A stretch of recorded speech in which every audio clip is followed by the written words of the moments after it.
Hello, everyone. I wanted to share my testimony, finally break the silence. I've been planning to do this for a while now. I think the devil's fighting really hard to get this silenced and make sure that this never comes to light, but it's going to come to light because my testimony is so powerful that only God can have the glory for it. Um, I was one of those people that you never would have thought. You never would have thought I would have came to God. You would, because of how blatant, how against God I was. Um, and I'll explain this. I'll kind of give my life story here and kind of lead up to the point of when God really broke through, you know, all the barriers I'd put up and very powerful stuff. I grew up here in Alabama, Tallapoosa County, real town. Um,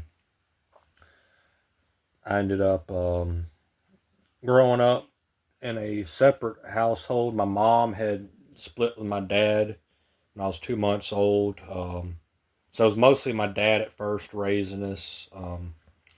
He did the best he could. I also had aunts, uncles, grandparents, and I even, eventually my mom came back around. I saw her on the weekends. Um, I wasn't your typical Southern person. I'm still not. I'll explain that. While most Southerners grew up like country music, Western stuff, I grew up with heavy metal.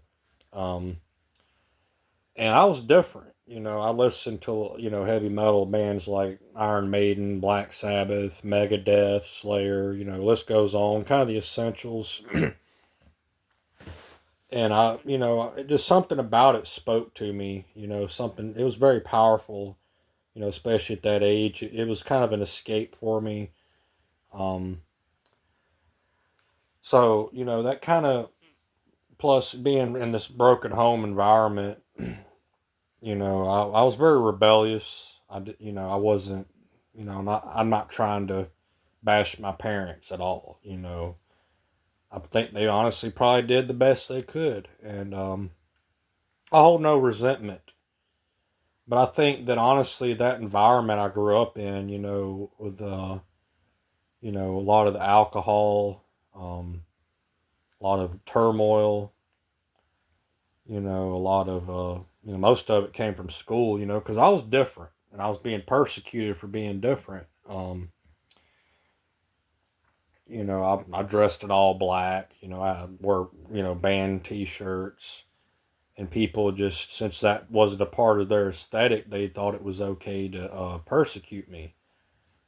And I was the kind of person I wanted to have friends, but, I just decided, very early age, people weren't going to accept me because I was different, and it just over time it just made me very bitter. Um, and before this, I wasn't. People were calling me a devil worshiper at first. I was more really what they would just call an atheist, but it eventually led to Satanism because I was like, well, if people hate me, I'm gonna give them a freaking reason to hate me. And plus, Satanism started to appeal to me because the music I listened to progressed more and more to the heavier, darker stuff. And it ended up, I was about 15. I got into death metal. As brutal of music as it is about guts, gore, and violence, it doesn't top black metal. I ended up getting into black metal, and I ended up becoming an open Satanist at 12 years old. Um, I ended up, doing some very terrible things. I'll get, down, into what those things are because I don't think I need to hide anything. I think that it's very hard for me to go back into the past. But I think this is, it's very powerful because if I leave anything out, I think that's just going to, it's not going to give God any glory for me to just try to hide anything. Because I want people to know just how terrible I was and how God even, came through. But I ended up, I guess because of the rejection, it pushed me away from people. It made me just, a loner, I guess. Like I still had friends, but I didn't want to be around like the normies, so to say, because you know, all they would do is just act like they were better than me with their nose stuck up in the air. You know, most of them are probably uncomfortable to be around me because I was, a metalhead, and I'm still a metalhead. But the bands I listen to now are Christian bands. I'm not going to change that. Um, but anyway,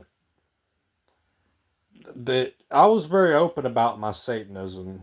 I would wear inverted pentagrams, upside down crosses.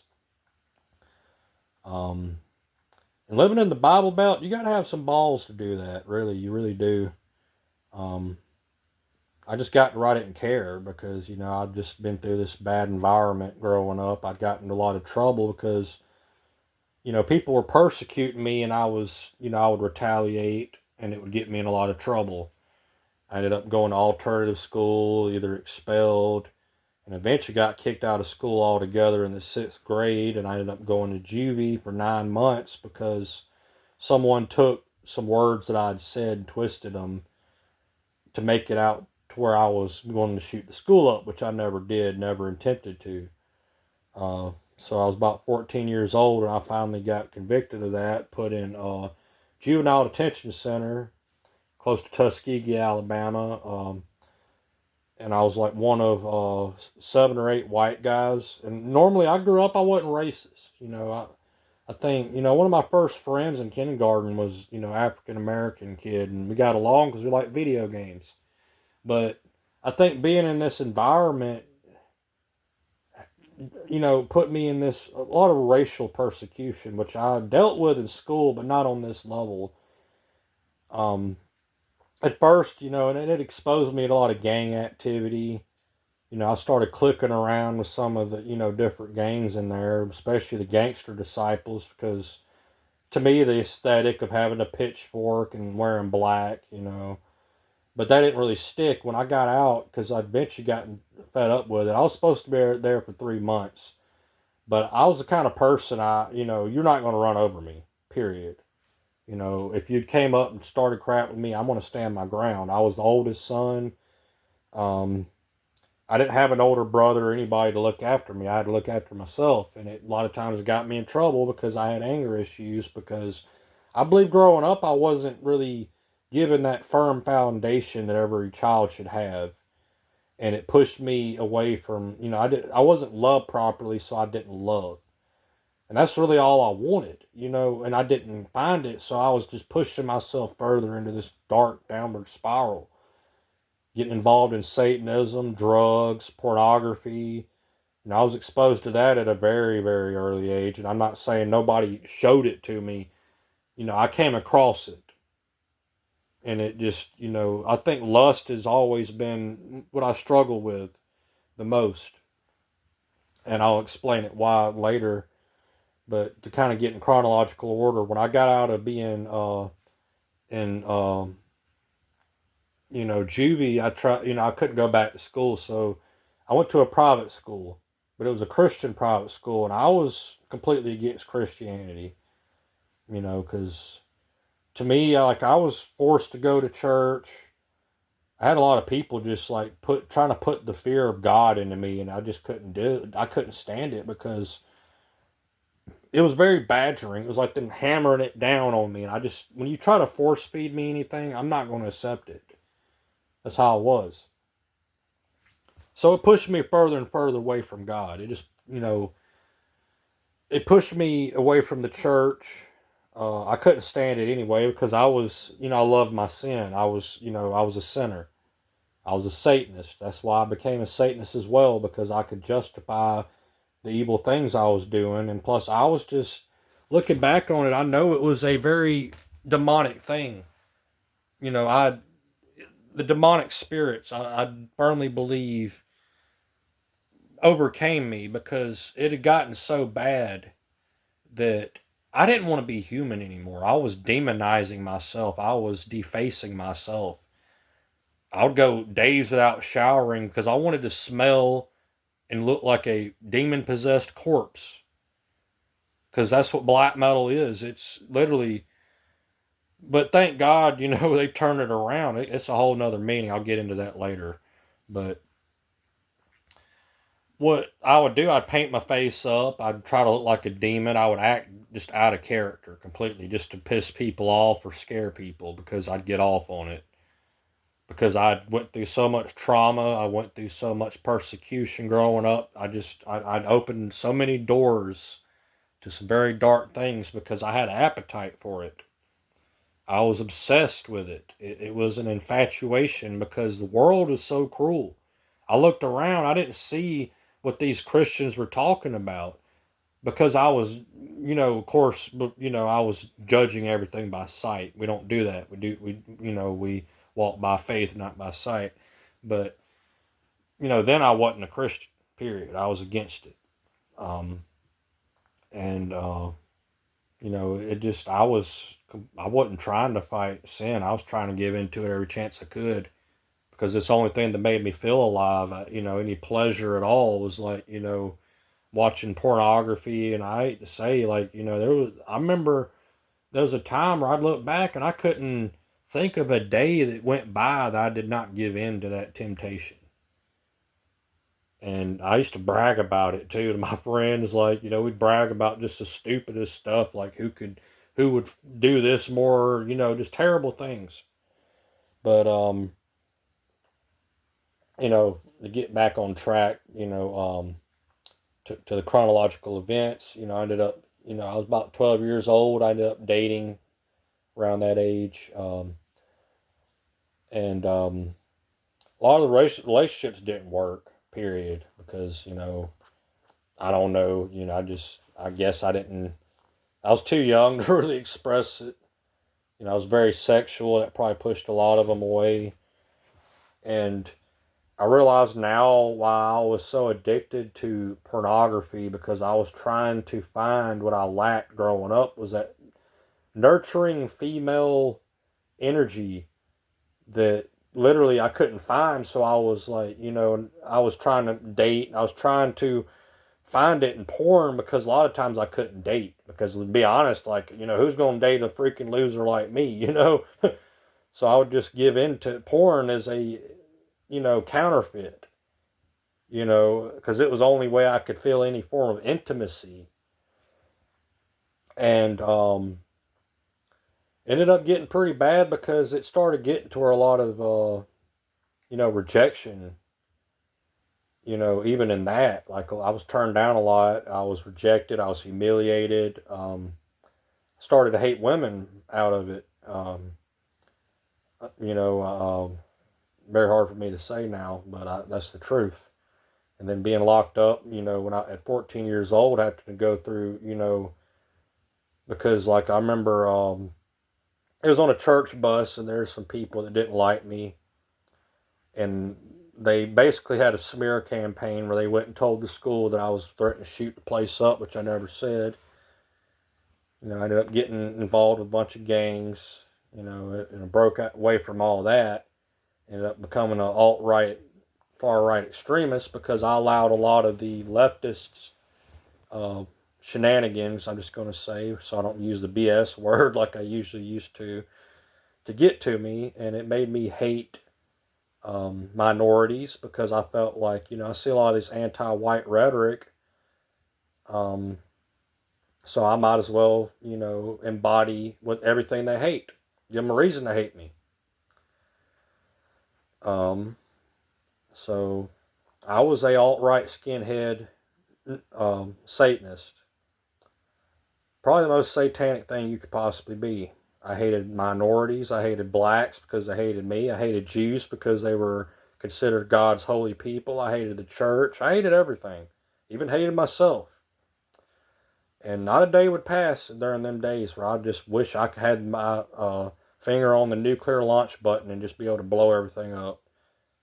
And just terrible things. When I was about 15, I ended up, falling for this girl I should have never fallen for because she didn't give a flip about me.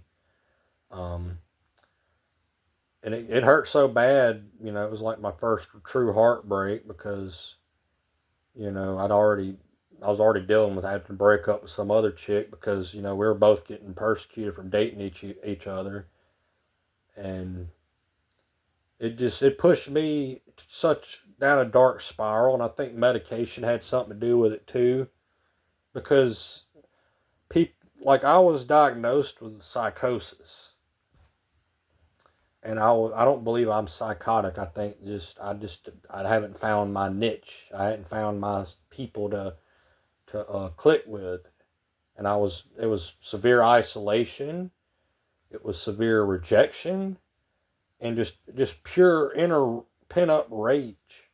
That one night I just decided, okay, I'm tired of it.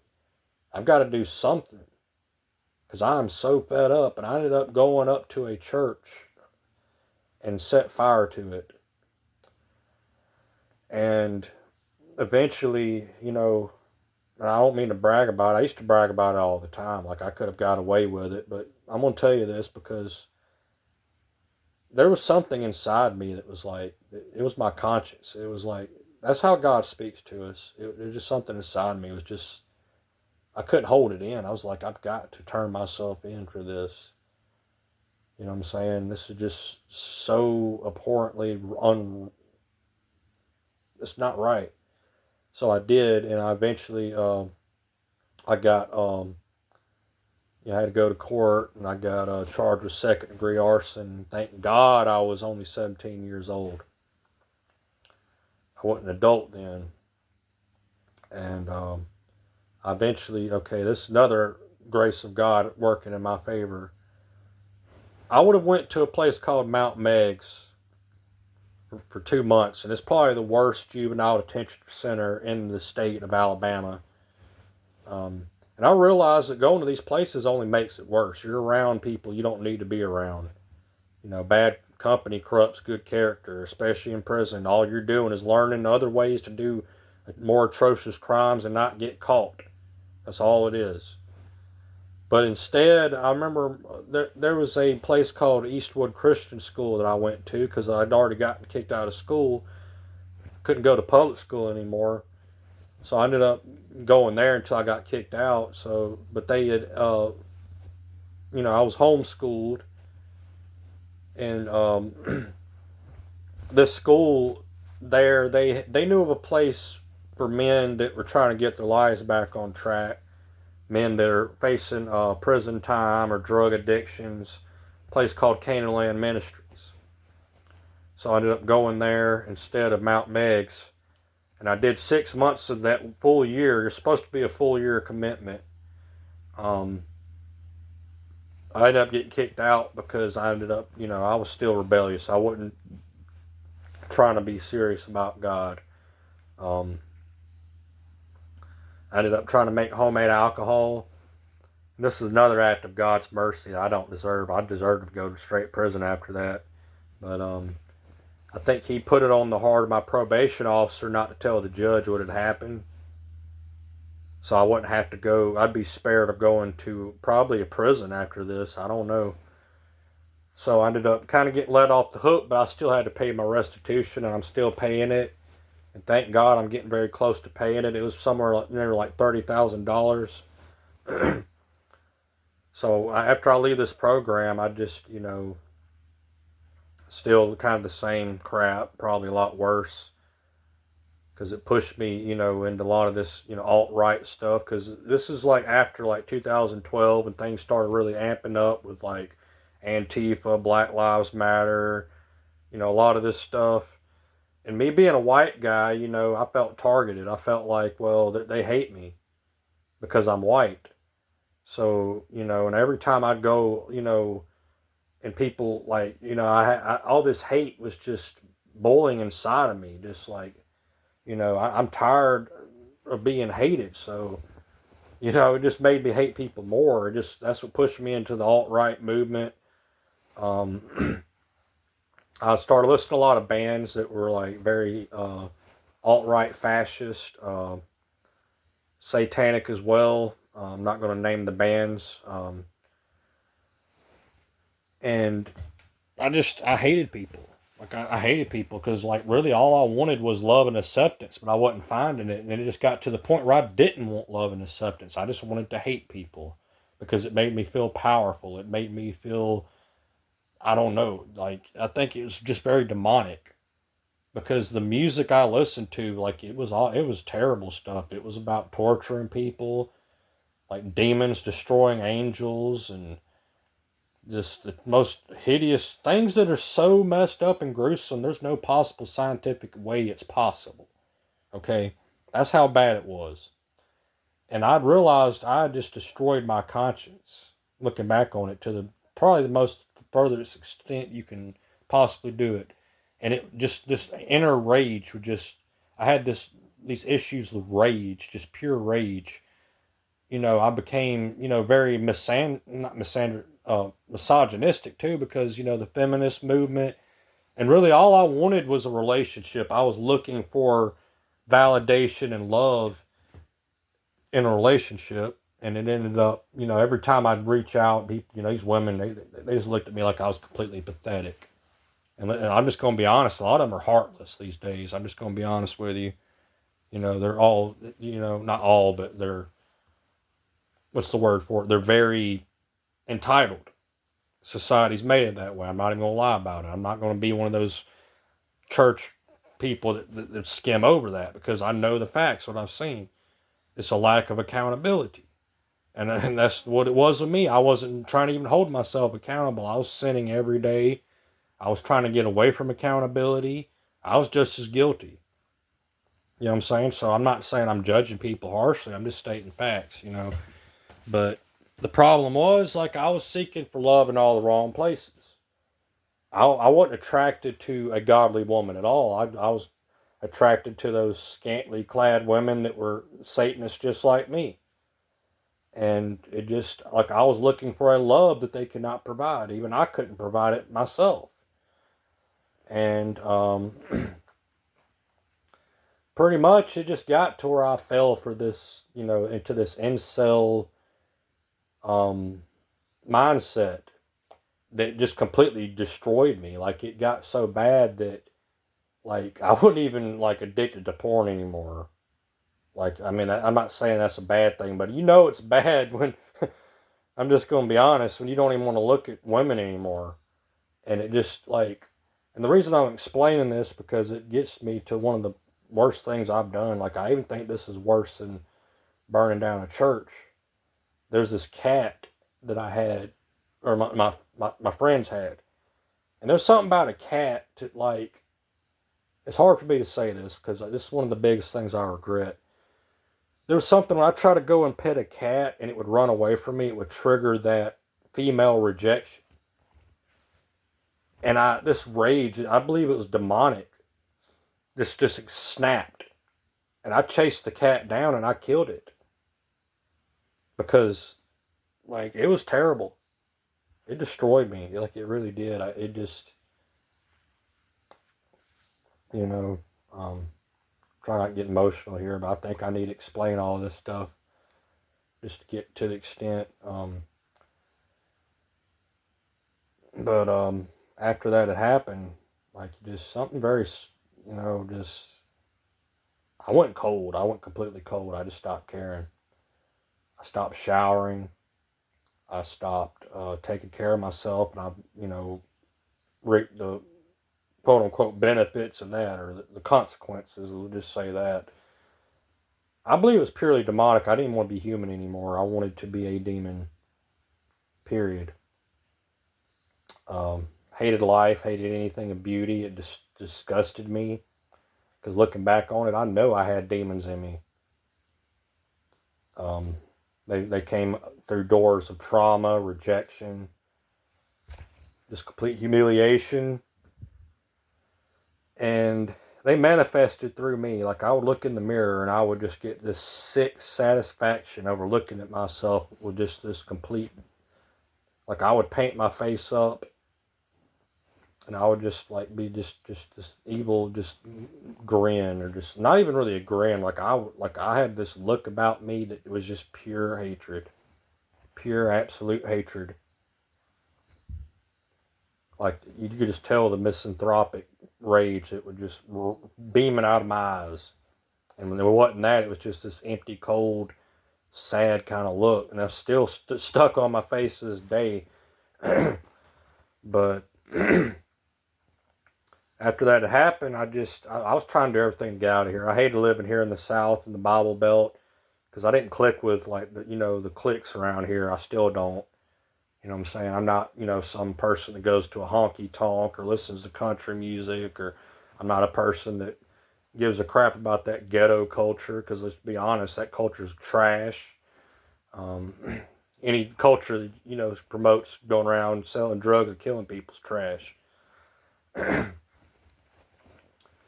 And I don't care what people think. I'm just going to say it.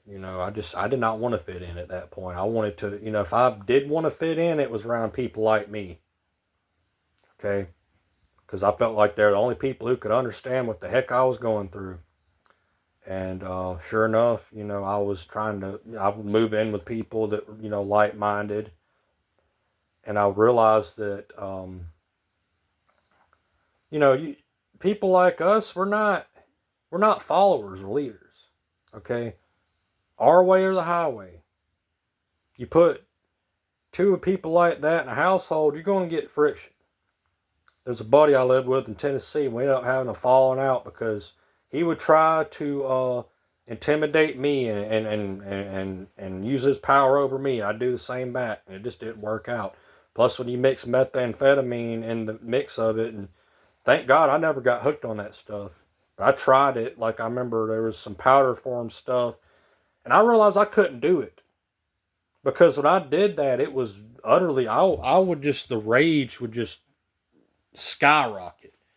And I was like, if I do this stuff, I'm going to kill somebody or myself. So I didn't do that anymore. I would smoke pot. I would drink alcohol, and I eventually stopped doing that. But most of the time I'd smoke pot, smoke, whatever I could to calm myself down. I was literally trying to calm myself down. And sure enough, I ended up coming back down here because, me and him had a falling out, got in a fight. So I moved down here. Ended up, getting in touch with an old friend of mine, quote unquote. Um, I ended up moving in with him and his couple of roommates. Went okay for a little bit, but just me and him ended up getting into it. And,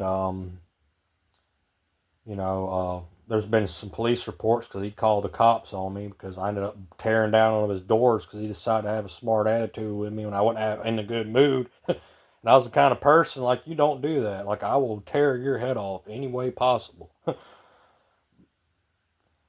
And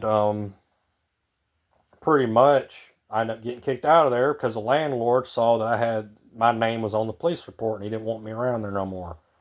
And I wanted to do everything but come home. I hated being out here, because I'm very isolated out here.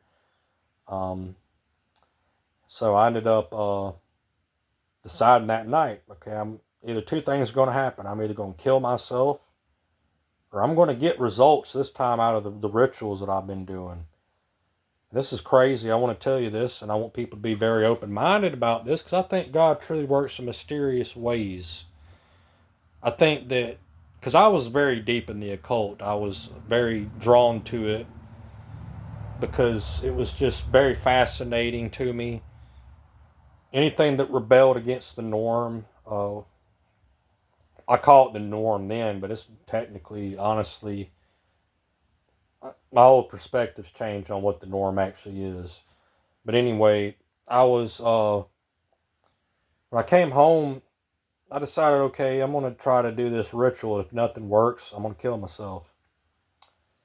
But I'm going to tell you, there's some things that happened, some seeds. And I think God had planted or used these things. It said, and you got to be open minded because there was a fortune teller, or this woman on YouTube. I'm not going to put her name out there.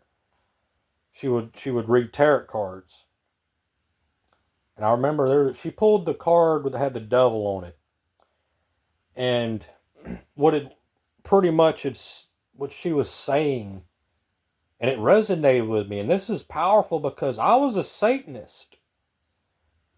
But she says, I don't know who needs to hear this, but someone out there is tired of the devil taking from them. And I'm like, okay, maybe it kind of sparked something in my imagination or my mind of like, maybe it is the devil doing all this crap to me. But then again, I just keep, I just brushed it off. I'm like, whatever. And then this night, that I was either going to kill myself or do this ritual, so I'm going to do the ritual first to see what happens. I had this, and I'm just going to say it. I don't want to give anybody any ideas, but I'm going to tell you about this. There's a type of magic, they call it the Lesser Key of Solomon, the Ars Goetia. But I'm going to explain this, okay? Stay away from this stuff, period. But it's basically the Goetia or the demonic spirits. And you basically use them to do your will. So what I was trying to do was trying to change my life and any which way. And I was going to use their power to do it.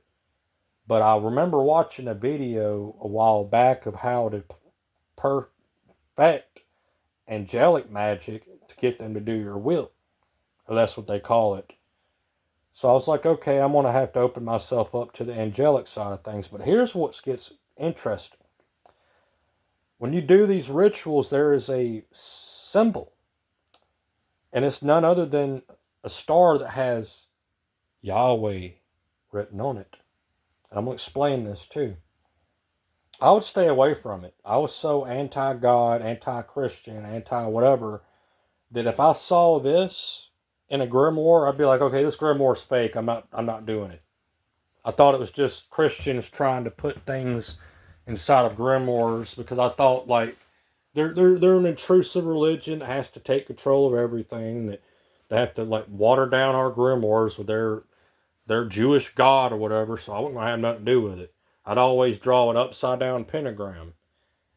But I'm gonna tell you something. I never had any results, thank God, because I realized what the upside down pentagram was, because when I saw the tetragrammaton, it's like a star. If I were to stand, let me see if I can do this right quick.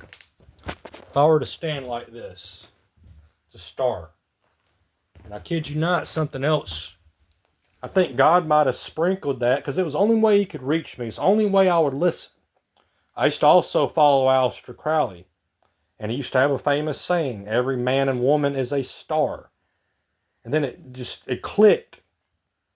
Because the star that I had, that I was wearing, was upside down. So it might as well have had myself upside down, an inversion. And not only me, but of God, because we're created in his image. And I'm going to tell you this, I'm going to go back to a time before this had happened. That I remember, okay, this symbol is called the tetragrammaton. And I remember when I was into Satanism, I would write it backwards. But the very time that I went to write it backwards, and this sends chills down my spine, okay? And I played this off as my imagination, but I remember when I went to write it, there was something inside me convicting me. It was like, don't do it. I heard like that small, still voice. I think God said no. But I did it anyway. I had, you know what I'm saying? There was something inside me felt like, oh, you can never come back from this. But boy, was I wrong, because this night that I decided to either do this ritual, and if I didn't get any results, I was going to kill myself, is when God literally opened the floodgates of heaven. I'm going to tell you literally, because I was right here, right where I'm sitting right now. And I remember I drew this star in the air, and subconsciously, I didn't realize at the time, but it was like me calling out to God, because I drew the symbol. I saw myself inside that star, but I also saw God, and me drawing it was like connecting it. And I was like the sacrifice. I'm like, God, here I am. And as soon as that happened, this was last March 9th of last year. And I don't care. People can watch this and call me full of crap. You're the one who's blind, not me. And I'm just going to state it bluntly. because I know what I saw. As soon as I did this, a storm erupted. Like as soon as it did, like as soon as I drew it in the air, boom! I hear a loud crash of lightning, and I'm sitting here. I'm starting to feel very nervous. I'm like, I feel this electric, like kind of tingling going all over me. And I'm sitting there in my mind. I'm like, what the heck's happening? Is like, I'm just, I had this conspiracy theorist mindset. Is the government or trying to beam something down on me or something? Or I'm like, no, that's impossible because I have a tin roof above my head. It would deflect any of that. Looking back on it now, but this is what really, really, I knew it was God because I'm wide awake. I go outside to look. And this storm was like, it was raging. It was like this lightning all through the sky like I've never seen before. And this is how I know it was just supernatural.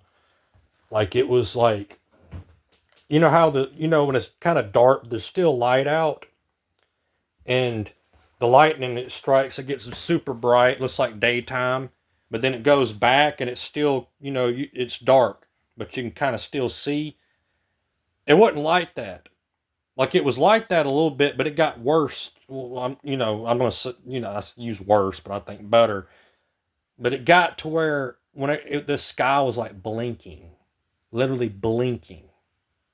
And it just came into my imagination that I remember hearing in the church. It's like when one sinner repents, all of heaven rejoices. That's what it was, people. It was like, but at the same time, it was different too. It was something else happening. All them evil spirits, it was like all them doors getting closed that I'd opened. And this is where it gets like real. Okay. I'm sitting there, like right where I was standing just earlier on that porch, and I see something, this image just floods my mind. It's a vision. And I saw this, it was like this much of an arm pointing up. And I seen a golden cube. Okay. I didn't have much, I had a good bit of biblical knowledge. And, but I didn't really, like, when I thought of heaven, I thought of like, the pearly gates and then like the clouds. But what I didn't realize, what I had saw at that moment, I knew it was heaven. Like there was like something speaking to my spirit that I knew what I was seeing. And I remember even reading in like Revelations 21, and I looked up online too, and it was New Jerusalem. It's real. It's 100% real. God has a golden city He created. He prepared a place for us. And the spirit just came over me then. It just flooded through me. It was like this peace, this love, like I've never felt. Like it just overcame me completely. And I was sitting there and I was like, look, this storm was raging outside. And I thought it was like rapture, or I thought the world was going to flood, and I was perfectly fine with it. I was like, God, if right now you would take me, I'd be happy to go. Because when the Spirit comes over, you can't help it. God, it says God gives us the power to do His pleasure and will in our lives. That's how it works. Within ourselves, we can do nothing. And it was just like I knew what I saw. I knew. Like I was wide awake. This wasn't no dream. And I want to get further into this because there's some other things that started happening. That if anybody's new to Christianity, if this ever happens to you, don't worry about it, okay? Don't let it deter you from following Christ, because that's exactly what it's trying to do. I was literally in this same room, and I was really pressing in, trying to follow God the best of my ability, read my Bible, and there was like just this zest for wanting to read the Bible and get close to God. But I started having, I call them dreams, but they're not dreams. They're not. They're too vivid. They're too real. A lot of people just call it sleep paralysis. They think it's hallucinations, but people don't realize this stuff is real. Okay, I remember one time I took a nap during the day because I've been out helping my grandmother. That's something I used to never do. I used to always kind of hide away from people, not want to help nobody. And when that's another thing that changed. I was like behind her heels to where she got annoyed with me because I was trying to help her, because I was so afraid that I was had that unction inside to help, to do the best I could, and to help people. I had the, but that I just tuckered myself out completely. I got so tired. I ended up taking a nap during the day. And I remember reading the Bible. It was like, I started like, I started really getting angry at the devil. And I knew I shouldn't have done this, but I remember it was like I shot a bird. I was like, imagine he was coming behind me and I shot a bird at him. I should never did that, because I remember I went to sleep and I had this dream, and this is kind of crazy. It's like I was getting chased down by this video game character that, like, of this Taliban, because I used to play these like war games, and it was like something, I think it was the Holy Spirit, waking me up out of this stuff, because like I was like, it was so vivid. But it gets worse and worse. Okay, I'm gonna tell you what happened after that. Another time, this is probably the worst case of it. The second time, um, this time I was in my room. Okay, I could see perfectly, but at the same time, everything was kind of gray. There was really no color, and I was laying in my bed right over here, and it was like this just terror fell over me. And I look back at it now, like, I know this terror is not coming from me, because I've seen the most utterly demonic things, that this wouldn't scare me if I was awake. And I say that because honestly, I wasn't afraid of it. I was seeking the stuff out. But this stuff right here, people have seen this all over the world, and it's not in the Bible. The Bible doesn't say nothing about it, but it is real. This thing was hovered over me, like it was latched onto my back. Shadow figure. Could even hear it snarling. And I remember I was watching videos about this, because I was like, and it's like automatically I got up, I came over here, and I turned this light on right here, and I woke up. And then the second, the third time made me mad, because what had happened is, pretty much, this thing took the form of my grandmother, which is still living. That's why I'm going to tell you, people, these ghosts that you're seeing are not ghost people, they're demons. But this thing was like, you could tell it was demonic, because this time I was over and laying on the couch in my grandmother's house next door. And literally I'm laying there, and this thing's trying to take the form of my grandmother and hovering over me, but you could see snakes coming out of it. And it pissed me off. I'm like, how dare you? And I'm just like, trying to, I'm forcing myself out of this. And I did. I was like, I was facing this thing. And as I'm waking up between that moment of being awake and asleep, and I'm in my bed here now, and I see it kind of like the snake crawling away as I'm waking up. And then, it's like I'm able to interpret these dreams. I might be a gift God's given me too, because like the first dream was fear, the second dream was fear, the third dream was basically trying to use my family against me. The fourth time this had happened, and thank God I lay on my stomach when I go to sleep. But over here in this hallway right here, I'm laying here, and thank God I don't see them, but I could hear them things snarling, and they're like trying to badger me, and talk bad about me, and intimidate me. And I realized that I used to go out in public, and I didn't like being around people, being seen by people. That's demonic. That's demonic right there. I think that they're basically there's something demonic behind that, because just something made me think of, like, I go out in public and I kind of feel the same tension. Like, I don't want to be seen by people, because I think demons are using people to attack each other and humiliate each other. I think that's demonic. I really do. Okay. Fifth time, this is more personal. I think, this is a stronghold dream, because this is like, I'm no longer in my room. I'm in this dark hotel. It's like I go in and try to open the door. The walls are like made out of darkness. I try to open the door and there's like a bathroom in there. I see a toilet and then I see a tub. And then I'm like, okay, nothing in here. And I could kind of feel this terror coming over me. But but then I go there's these two double doors on either side. I can't make out the figures, but I know they're females. What they call a succubus on either side of the door. I just had this feeling of just pure lust.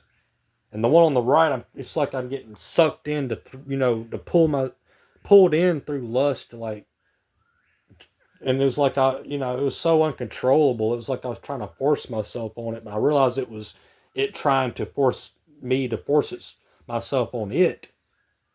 And then when that happened, I like got convicted. I'm like, I got to get out of here. So I'm walking like out through the walls, and it became pitch black. And then I woke up, and sad enough to say, the lust was still there, and I ended up giving into that temptation not once but twice. So I realize now it's demonic. They use your dreams to get you to sin.